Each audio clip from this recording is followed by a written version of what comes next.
Hello everyone, welcome to the channel. My name's Lyndon. I haven't got my cameraman with me this week, so I've been struggling to try and bring a video out without him. He's actually in Germany, going to a 999 show, doing photographs and filming. So hopefully he enjoys that and brings some great photos back. Anyway, this video is a little bit of a layout update. I haven't done anything with the layout for some time because I've been busy doing locomotives, etc. So come with us after the intro and enjoy.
Okay, so I've tipped the board over for you to see the electrics.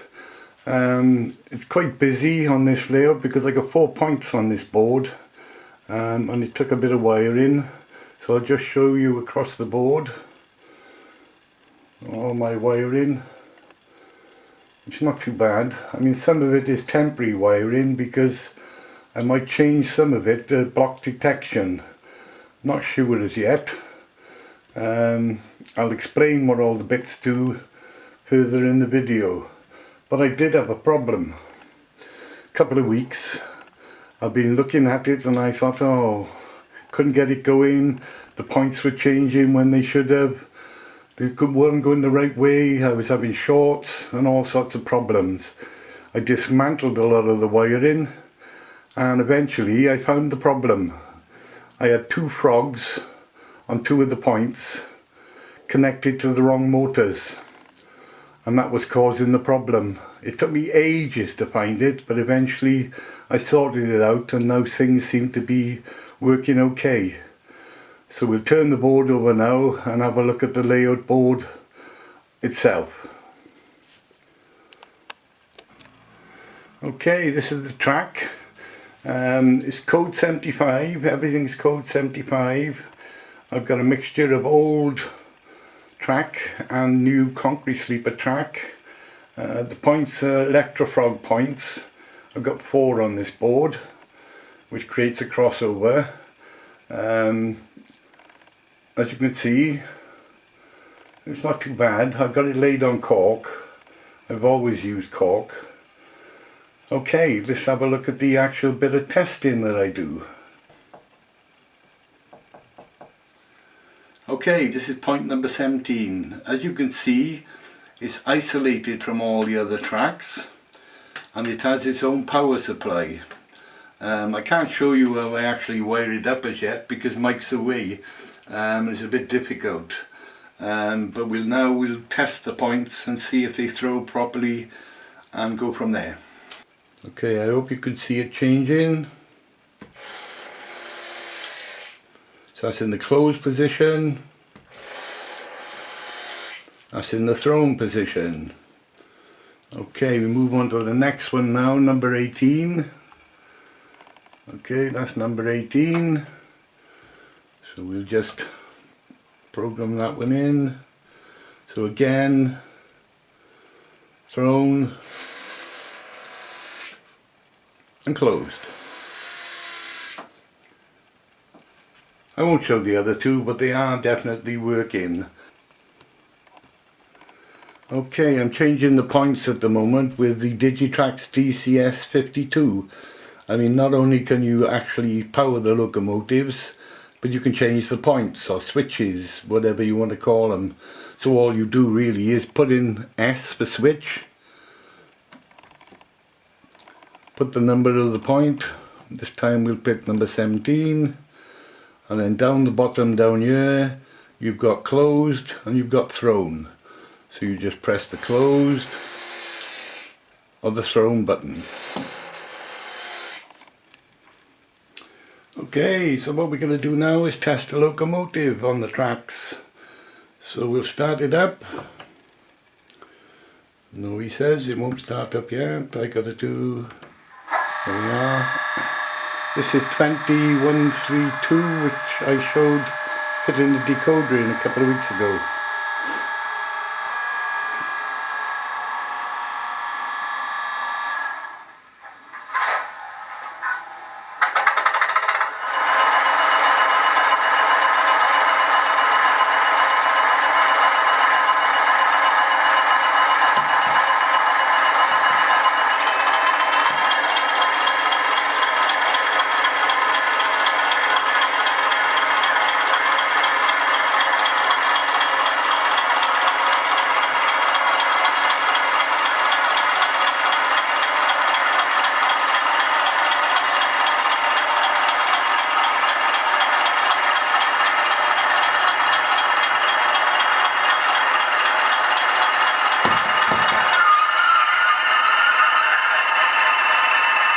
Seems okay on up on the track. Go backwards.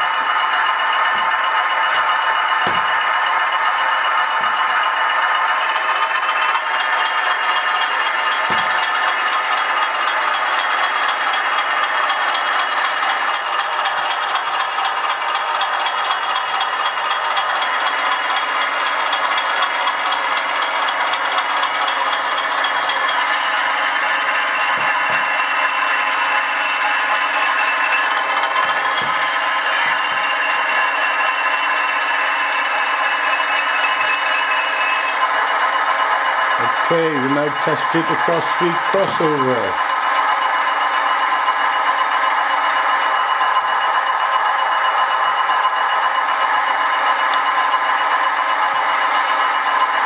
Changing the points at the moment. I think we're okay. Let's go for it.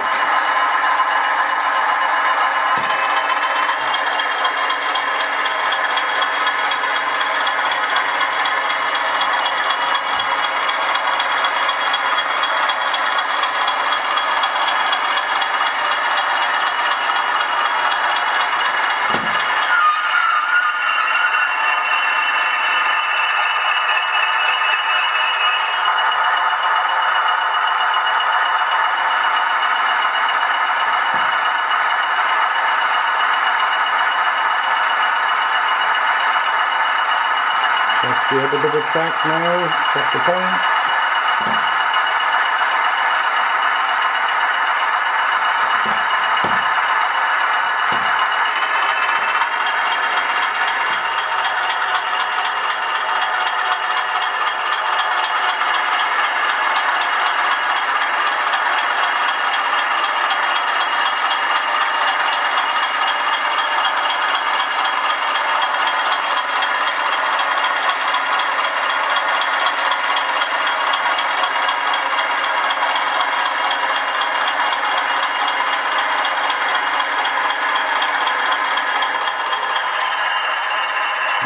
Everything seems to be running fine, which I'm happy about.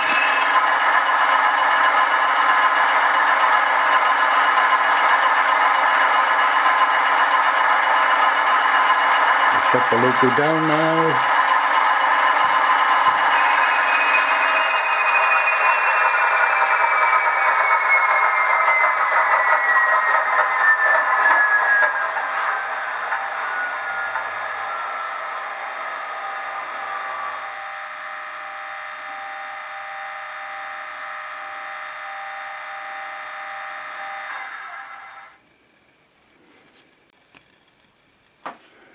Okay, I'll just show you a little bit more of my plans for this board.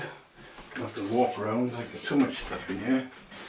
Okay, hope you can see this. And this track here will be going to a bay platform. This track here will be the main line with a station on the other board.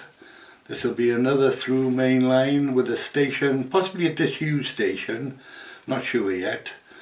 And then this bit here is going to go off to, I think there'll be a wagon works and a TMD down on the bottom. And then this open space over here will be the TMD eventually. So I hope that explains it a little bit. I will have a bridge, road bridge across here as a scenic break. And there's a few other bits, like a signal box to go on here. And I think that's all I can tell you at the moment until I get the next board up. So hopefully that's answered a few questions of what I've been up to. As you can see here, I got 2 screws in here because it's temporary fixed until I get it right. The rest is glued down. So we'll go from there. Okay, this is the point motor I use. It's a Tortoise slow machine switch. I've had these about 15 years, the same as all my other equipment. They're very good, they still work. This is the pivot part here that actually changes the direction of the point. And then actually, if I slide it with my fingers, as you can see, that's the way it works. Now the wiring, I mean the soldering has been done years ago, so it doesn't look too good at the moment. But the 2 outside contacts, which operate the actual point and go to a decoder. Then inside this machine you've got 2 switches, and as this slider goes back and forth, it changes the direction of the switch. So I actually use it to change the power of my frogs. So the green wire is to the frog. You get power from the track for these 2, and then when this switch moves, it changes the polarity of this one to the next one, so your frog is always powered correctly.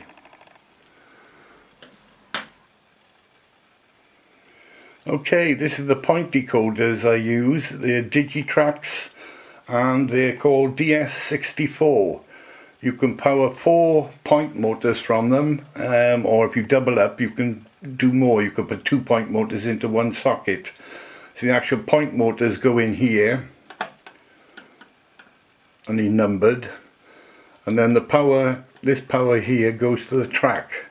But you can also plug it into a Loco net system where you can control by computers or train controller or JMRI. All these buttons here, these are what you change the actual number of the point. As you can see on it, or just about, this one's numbered 1 to 4. But you can change all those numbers here with these buttons and follow the instructions. So I hope that's helpful. Thank you. Well, hopefully that was of interest to some of you. I know it could be pretty boring for some, but I enjoy doing it. It's a challenge on my own. For all those that are new on the channel, please subscribe and hit the like button. It helps with the channel to get more algorithms in, that's a word to say, isn't it, on its own, in YouTube. So anyway, if you want to comment, like, whatever, ask questions, please do, and we'll see you in the next video. Thank you.